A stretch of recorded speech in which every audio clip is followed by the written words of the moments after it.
You're so pretty. Opo. Good morning. Good evening na lang. Hi! Palaganda ka? Opo. Hello mga person. So for today's video, for today's ganap. Malamig nga ang klima kaya gamit na gamit ngayon ang overall jumpsuit ni Baby Ellery. Habang nililinisan ko nga siya ay napasulyap siya sa camera. Nag-i-smile sa inyo si Baby Ellery at kinakausap na nga kayo, nakakatuwa naman.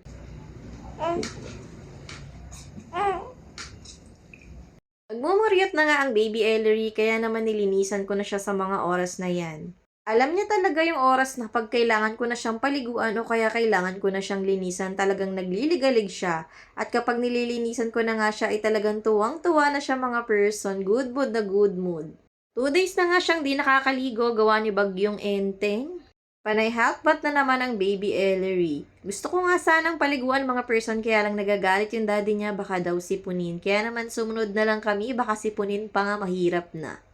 Tuwing pagkatapos ko ngang paliguan ito si Baby Ellery or linisan ay talaga namang minamasahe ko tong kanyang mga paa para ma-exercise siya at para hindi masyadong magas yung tiyan niya. At syempre para hindi siya maging sakang.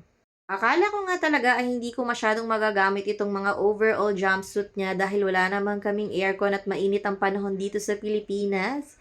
Pero buti na lang talaga nabilihan ko siya ng mga ganito kagaya nitong mga panahon na bagyo. Nung makatapos ko na nga siyang bihisan ay good mood na siya, hindi na siya nagmumuryot at busy siyang manood ng balita.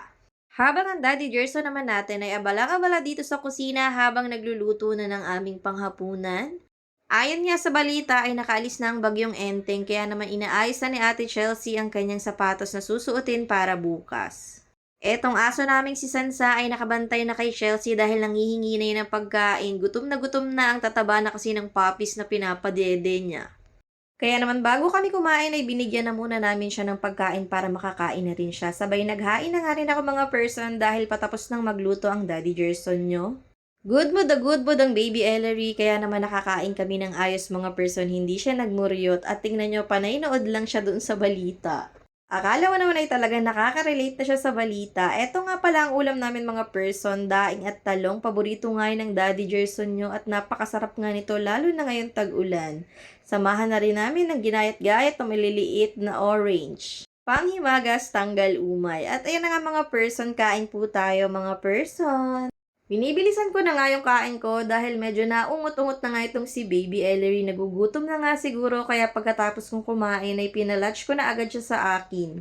Oo nga pala mga person, may good news tayo dahil madalas na nga naglalunch sa akin si Baby Ellery.